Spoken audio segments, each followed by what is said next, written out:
Okay. Good morning, everybody. We thank you for joining us this morning. You are in the virtual room for the Southeast Regional Row Crop Team for Texas A&M AgriLife Extension. My name is Matt Boucher. I am the County Extension Agent in Victoria County. I co-host this event with Bobby McCool, who is the County Extension Agent in San Patricio County. And we're glad you're with us this morning to get the monthly cotton and grain marketing update. I believe this is our fifth time to be together with folks, and it's always good to be here this morning. We'd like to thank our sponsors, first of all, that make this event a free event to come into. The Cotton Board is a sponsor, Texas Corn Producers Board, and Texas Program. So we want to send a big thank you out to them and their continued support of extension programming. So we like to try and get this thing, one, started on time, and two, get it done fairly quickly so folks can get on with their day. So we usually jump right into the program this morning. And first up is going to be Dr. Mark Welch. Dr. Welch is an extension economist specializing in grain marketing for Texas A&M AgriLife Extension. And we will let you begin this morning, Dr. Welch. Good morning to you, sir. Well, very good, Matt. Appreciate that introduction, and good to be with y'all again here this morning. To bring kind of an update on what's going on in the grain markets since we last visited. You know, the last couple of topics have centered on just how big is this corn crop going to be this year. We've seen a little rally in the market here in the last several weeks based on some reductions in the crop prospects and some information that may be the most recent. You know, we talked about the wind damage of that derecho wind event that went across much of Iowa and across parts of Illinois last time. This map that I'm showing you right now is the percent of average precipitation received in the Corn Belt from August the 1st through September the 1st. And you can see that anything that's in this yellow to reddish to orange category is below normal precipitation, and many areas receiving 25% of normal precipitation for the month of August. So it was dry from central Nebraska all the way across to the northern half of Illinois. So combine that with the wind damage that we had. Of course, we've had a concentration of dry conditions over here in western Iowa all summer. And these are the kind of factors that are kind of taking the top end of the estimates from USDA off their corn yield for this year. And we saw that in the September WASDE. USDA dropped their yield estimate from 181.8 bushels per acre, that's the national average, down to 178.5. 178.5 is still an all-time record high. So we're still in record high territory, even with that 3.3 bushel reduction. But with that drop in yield, that took about 350 million bushels off of the supply picture. With some adjustments, however, to demand, we actually dropped ending stocks by about 250 million bushels. And that brings us to this days of use on hand number, which is my stocks to use estimate, from a 68-day supply of corn at the end of the year down to a 62. Now, again, that's moving in the right direction. The stocks to use numbers coming down. You would think that would put some upward mobility on prices, some upward pressure on prices. And that's exactly what's happened. However, we're still in this 330, 340, 350 territory. Back in May, we were looking at an 80-day supply of corn. We dropped that down to about a 70-day supply by the time we got to July. Now we're down to this 62 days. But you can see that relative to in this biofuel era, say from 2005 forward, that's still a relatively large stocks to use ratio from where we've been in the last 15 years. So that's kind of the USDA's picture of where we're at right now on the corn picture. When we talked last month, we were seeing the market trying to bottom out around this 320 level. And now with some concerns around that windstorm, it was getting dry. We kind of set some targets out here that we might get some sales done before the end of the year, say at 350, 360, 370. And there might yet be some opportunities. So if you still have some grain, there might be yet a little bit of upward momentum in this market. And that's what we've seen. then since we last spoke, we had the opportunity then to hit all three of those objectives. However, I think that with still a record yield plugging into the calculations, with demand still being tempered by the lingering effects of the coronavirus pandemic and how it's affecting particularly the ethanol market. Gasoline demand has rebounded to a large degree, but we're still down about 10% from where we ought to be and where we were a year ago when it comes to gasoline demand. And so certainly that's going to overplay into the ethanol market. Exports have been particularly strong, particularly to China. And so that has picked up a lot of the slack on the domestic side. But I still think as we head toward harvest, I'm looking at a price in that 350 range. And so certainly in terms of my marketing plan, I was glad to be able to get a few more sales locked in before we head right into harvest. Now, if you don't have any grain left from this year, we're starting to look our focus to the 2021 crop. And so what I've done here is I've taken USDA's numbers from the September WASDE, and here's the 2020-2021 crop. All their numbers plugged right in, and this is where my price models predicts where the futures price will be in October for the 2020 crop, and that's about $3.50 a bushel that we were just looking at. What does next year look like? At this point, I would expect acreage to be about the same as this year. However, if we just harvest the normal amount of planted acres, we could see an increase in harvested area. And even with a trend line yield, we could see no change in acres, a lower yield, and yet production be about the same just because of the harvested area being up just a little bit if we use average numbers.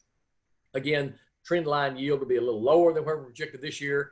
But if we don't hit the record this year, that trend line estimate for next year would still be an all-time record high. The biggest issue actually on the balance sheet is this carryover stocks. We look to be carrying over 250 million bushels next year, higher than we were a year ago. So that's going to add to the supply situation. Even with the crop not getting any larger, we could look at increased supplies next year.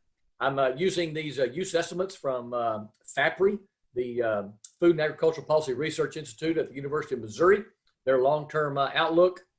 And we do see with feed use, ethanol being up a little bit in the new marketing year, domestic use coming up, exports about the same, total use up about 250 million bushels, which leave ending stocks down just a little bit, but not much, slightly lower. Brings that days of use on hand from a 62-day supply to still a relatively large 61-day supply. So I'm looking at this point, a moderately higher corn price next year compared to where we're looking at for 2020. And so I think the point being that given kind of the way things look today, the 2021 situation doesn't look a lot different than what we're looking at right now for the 2020 crop. And so if we're looking at some marketing opportunities, is there something that might be provided if we look at that 21 contract? December corn on that 2021 contract traded above $3.90 a bushel this week. We are at $3.86 a quarter here this morning. So there may yet be some opportunities based on that kind of fundamental outlook to start looking at some opportunities to do some pricing very early on that 21 crop. I don't think we need to be putting that off, but certainly there may be a chance to do something here in the next week or two if we do see some continued support. Concerns around acres and yield of the 2020 crop may yet provide some early season opportunities if we're looking at the 2021, which at this point, the fundamental picture does not look much different than where we're sitting right now with 2020. And a $3.90, $4 corn, I think would certainly be a great opportunity for us for next year's crop. So the feed grain market factors, you compare those two marketing years, they don't look much different. In 2020, we've got more corn acres than the year before. Next year, I think we're looking about the same with the trend line yield. Again, domestic use and exports look to be recovering from the coronavirus, and I think that's very positive. Rather than a higher stocks to use ratio in 2020 compared to 2019, I think in 21, we could see that going slightly lower. That would give us moderately higher prices. But of course, we'll still be looking at the recovery of the global economy. We still need to maintain those positive relationships in the trade environment, exports being critical to that price outlook. And then, of course, weather as we move into the upcoming year. So my contact information is there. Be glad to discuss these issues if you want any more information and talk about those kind of things. I do want to put one more quick plug in for our Master Marketer program. We're going to be kicking that off at the end of this month. Our leveling workshop, which is an introduction to futures and options markets. I'll be doing that on September the 29th. And then October 1st, we'll be going online with Master Marketer, 10 a.m. to noon every Thursday in October. We'll be kicking that off with some budget resources with our economist there in Weslaco, Dr. Samuel Zapata, and then Ed Ussett from the University of Minnesota doing a presentation on developing a marketing plan. That'll be number one, followed by, as we go through the month, we'll have policy, crop insurance, climate, marketing tools and strategies, fundamental analysis, lots of good information, and I hope that folks can join us. There is no fee to join that, but we do require registration. So with that, I'll wrap that up. Be glad to sit around for any questions or comments. Otherwise, Matt, we'll turn it back over to you. Thank you very much, Dr. Welch. If you have a question, you can unmute your mic or you can type in the chat. Bob McCool, I don't know if you have this is a question or a comment. Says, with your marketing plan, have you run an average dollars per bushel for the year thus far? I don't know if that's a question for Mark or if that's just a comment from you, Bob. Do you want to comment on that? Oh, I was just asking the question if he had an average price there. I didn't quite have time to run it myself, but if you do, all right. Yeah, I don't want to take up a lot of time, but. No, I have, Bobby. Yeah, I do try to keep up with that. And right now, on just as a futures price, you'd have to adjust this as a cash price with your basis. The futures price that I have locked in at this point with that marketing plan is about $3.70 a bushel. And the marketing year average price so far on that contract is about $3.50. So that's the kind of advantage of getting some of those sales done early that marketing plan has got built in right now. Now, of course, we may blow this thing up at the end of the year, and I hope we do. I hope it does continue to go higher. But that just kind of gives you a comparison of what the marketing plan, the returns of having that plan at this point in the growing season. Thank you very much, sir. If there's no other questions, we'll move right along to Dr. John Robinson, as an extension economist specializing in cotton marketing, and we will turn it over to you. John, go for it. All right. Thank you very much. Similar to Mark Welch's discussion of the corn balance sheet, I've got here the latest USDA numbers reflecting the supply and demand balance for the current crop, the 20 cotton crop, right here in the last column. And there's some similar influences to what Mark talked about with corn. The first one being this number right here reflects 7.25 million bales of carry-in from last year. That's the highest carry-in I ever remember, and it's a very, very large and very burdensome. If anything makes this balance sheet burdensome, it's the fact that the supply is starting off with a huge slug of cotton left over from the previous year. The other thing that was in the news and a lot of people were thinking about was what USDA was going to do with the crop estimate. It was at 18 million bales last month, and people thought they'd cut it 500,000. They ended up cutting it 1 million, so now we're sitting at 17. But even with that adjustment and some other adjustments to exports, the bottom line is a forecast of 7.2 million bales of carryout, which historically is really, really high. It kind of matches the historically high carryout from the previous marketing year. It suggests that just by the numbers, cotton prices, they should be weakening. They shouldn't be doing what they're doing, which is actually going higher. We've been trending higher really all summer. So there's some other forces at work besides just normal fundamentals that seem to be propping up our market. So let's talk about those. I'll get to here. So going back to when the coronavirus impacted the market, you can see over here we had this big fall in prices from really around 70 down to below 50 cents. A 20-cent drop that happened in the panic and uncertainty of an unfolding recession and people staying at home and stores being closed and all that sort of stuff that cut cotton consumption forecasts. And so that's where we were left. Well, then maybe because of this price dip, actually, the Chinese government decided that it was a good idea to come in and buy a bunch of cheap cotton. So they did. They started making weekly purchases. We started seeing export sales week by week to China. But what it was a one large state trader buying cotton for their government strategic reserve. So it's not really commercial demand. It's a policy driven thing. But all during this time, we've had that kind of buying, and it's helped lift. I mean,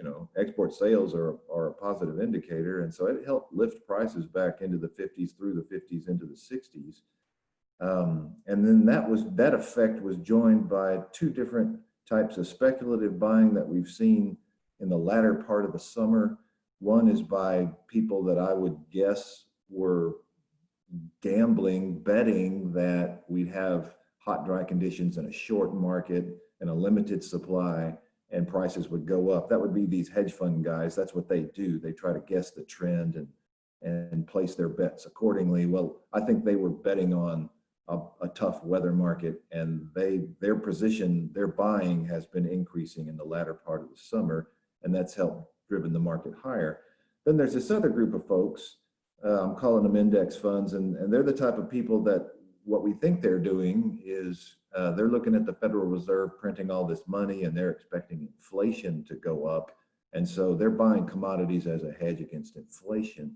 But they've been in the market long and expanding their long position. So both these guys have been in the market buying in the latter part of the summer. And I think that's what's kind of made us go up to 66, bounce off 65, 66, bounce off 65, 66 one more time. And just for good measure, doing it one more time. We keep pushing things higher. Now, I don't know how long this is going to continue, this policy-driven thing by the Chinese government. I don't know how long the index funds are going to care about a weather market, because that influence, I think, is kind of fading as we get these benchmark reports from USDA and we kind of know what the size of the crop is. This inflation thing, I mean, the Federal Reserve and the central banks around the world keep pumping money in, and I think the expectations for inflation are still there. So this may go on for a while. And now what's new in my presentation is this effect over here. There is a thought that Chinese mills, that would be commercial buying, may pick up, and that their imports of cotton and of US cotton may pick up. And if that was to happen, if we were to start to see that, then that may give us the impetus to bump on up over 66 and maybe get a couple more cents opportunity out of this market. So let's look at kind of what's driving this possibility right there. There's just the speculators. They're, like I say, index funds do their own thing. Hedge funds go up and down, betting the market's rising or falling. I'm expecting the green area to probably shrink a little bit, although they have had larger positions in previous summers. I think they may be through with what they've been doing. These guys in blue may stick in there, and that just provides some supportive buying. But what I want to focus on is what China's doing. I've mentioned that their government has been purchasing cotton all spring and summer. They've been doing that because their policy is to have a strategic reserve of cotton, and they're rotating 5-year-old bales with new bales. And what they're doing counts towards their phase 1 commitment, which, if you recall from the winter, they signed a treaty in essence that they would buy a whole bunch of US commodities, including cotton. And so what their government has been doing kind of counts towards that. But then there's this new thing, and that's the expectation that China might actually start buying more cotton, that mills might be importing more cotton and spinning it into yarn. That is more commercial demand. Why do we think this is going to happen? Well, first of all, their government, in essence, it's China, their government gave them permission to import with basically duty-free or duty-privileged status. Ordinarily, when cotton imports come into that country, they have a 40% tariff, but their government gives the mills periodically, they'll give them what they call a quota, and that gives them permission to import X amount of cotton, and it adds up to 1.8 million bales of quota that the government has made available to textile mills.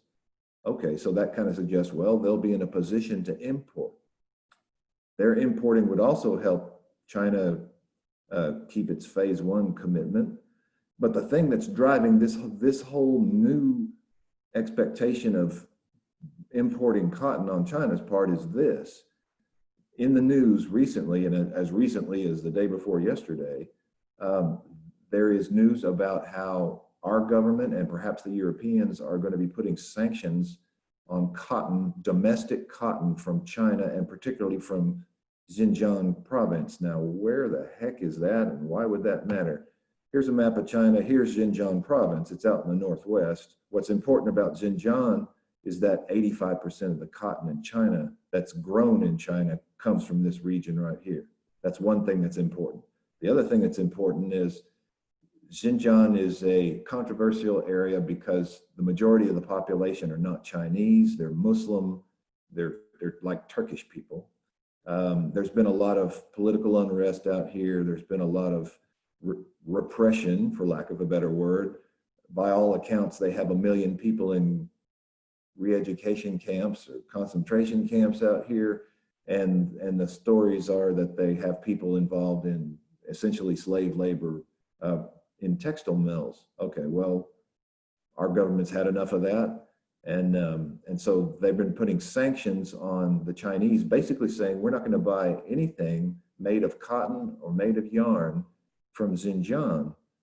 Now, how they're going to enforce that or audit that, how they'll tell that this cotton that's in Bangladesh that was imported from China came from that province versus the other province, I don't know. But it's been hitting the news. This is from a week ago that we might do it. This is from 2 days ago that we are doing it. And so one way or the other, we're making it difficult for China to use the cotton from here, which is most of their cotton, in the export market. So what does that imply? Well, what we think it implies is that they're going to start rerouting their supply chain. All this cotton that comes from Xinjiang, they're going to use domestically. That is, they'll make clothes that'll sell within China, or they'll sell it to somebody around the world who will buy it at a discounted price. But the Europeans aren't going to buy it, and the United States isn't going to buy it. So what they'll do is import cotton to run their factories, to create their export products that they're sending to the United States and to Europe and to other countries with a conscience. And so that is raising the expectation for new sales, new export sales. So the price impact of that is, well, this news has just hit the market and it's helping us push prices up, you know, a little bit. And one more run at trying to settle over, we have settled over 66. The thought is that maybe we can break through that resistance and get to 67, 68 cents. That's kind of the thought.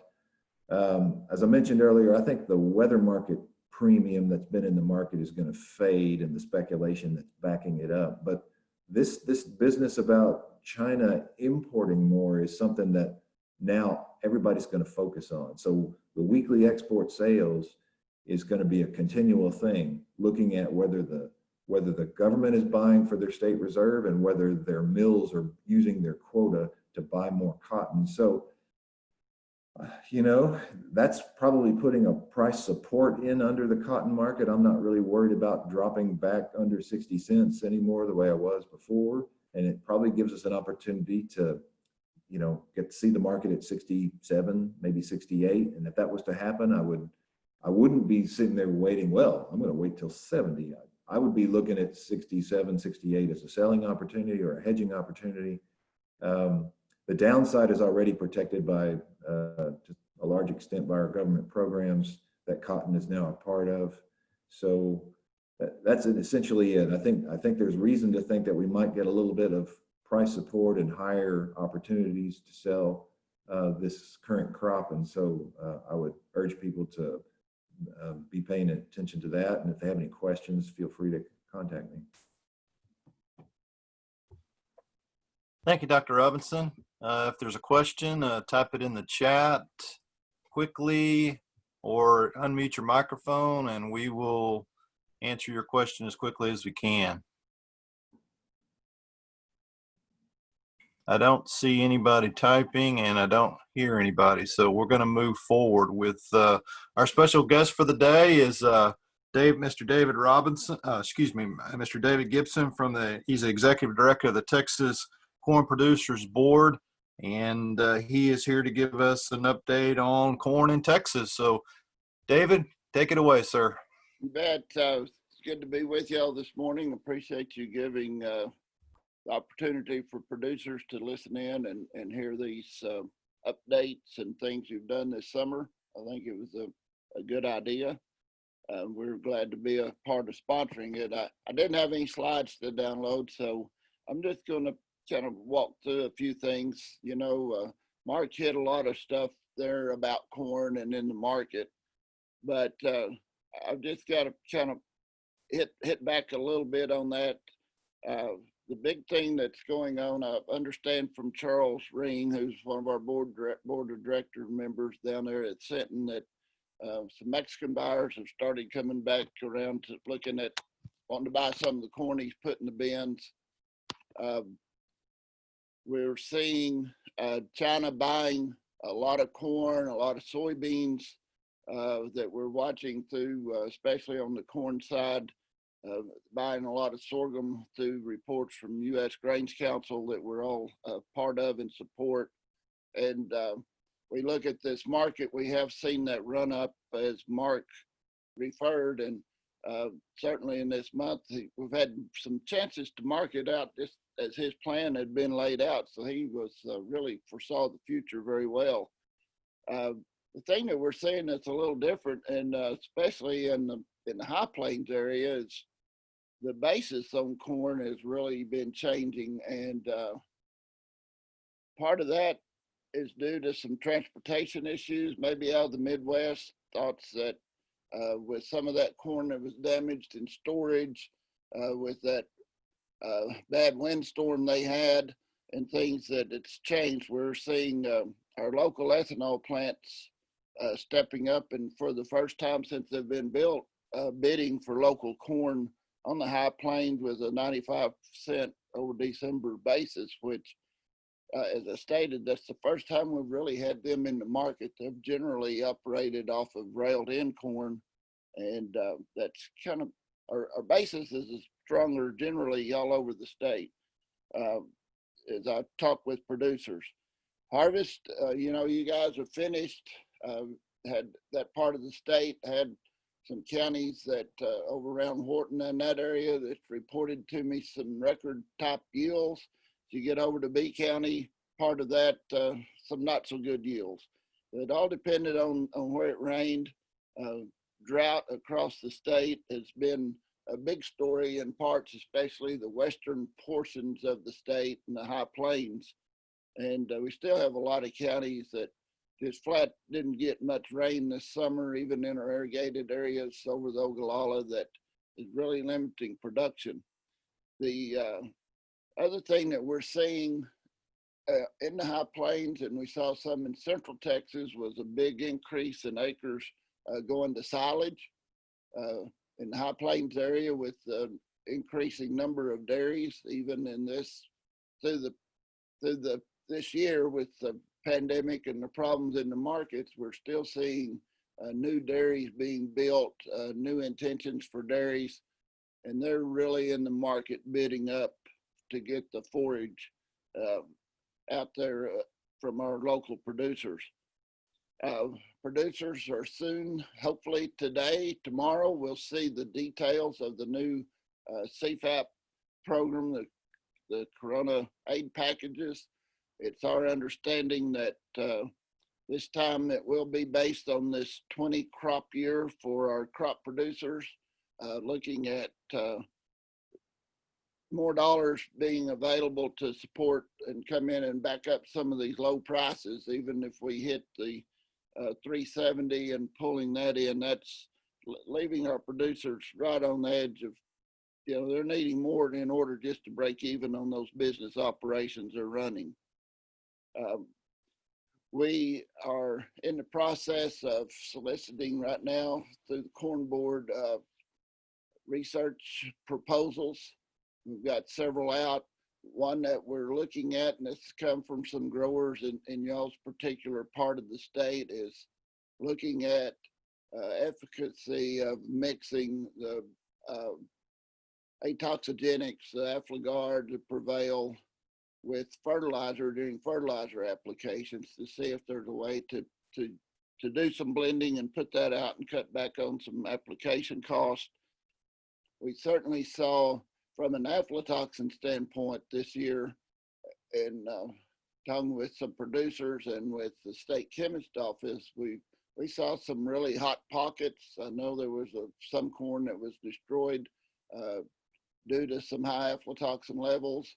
And then right across the road, we know we had some producers that had historically treated this year with some of those atoxogenic products, and they were able to move their corn into normal channels, even some into the food corn stage. So we really encourage producers to look at that as one of the tools they use when planting corn in order to manage aflatoxin.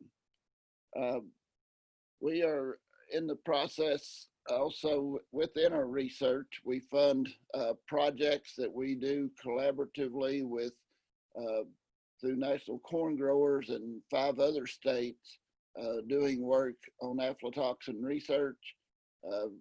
Seth Murray, the corn breeder there at A&M, and Dr. Winways, the corn breeder with A&M that's housed in Lubbock, run a real large program testing experimental varieties, experimental lines they've developed, along with lines from USDA ARS, Louisiana State, Mississippi State, University of Georgia, and North Carolina State, across the states in the Southeast. And we get a lot of good information back off of those. We're really encouraged to see that some of the lines that have been developed through research that we've funded with our checkoff dollars are making it into some of the company varieties down in, especially that's coming out of BH Genetics. I'll just understand they were some of the first, and they've been incorporating some of those hybrid lines or parent lines into some of their hybrids for a few years, and a few more of those are coming, and there's some real good data that shows that some of those lines could be a big benefit to our growers in the areas affected by aflatoxin.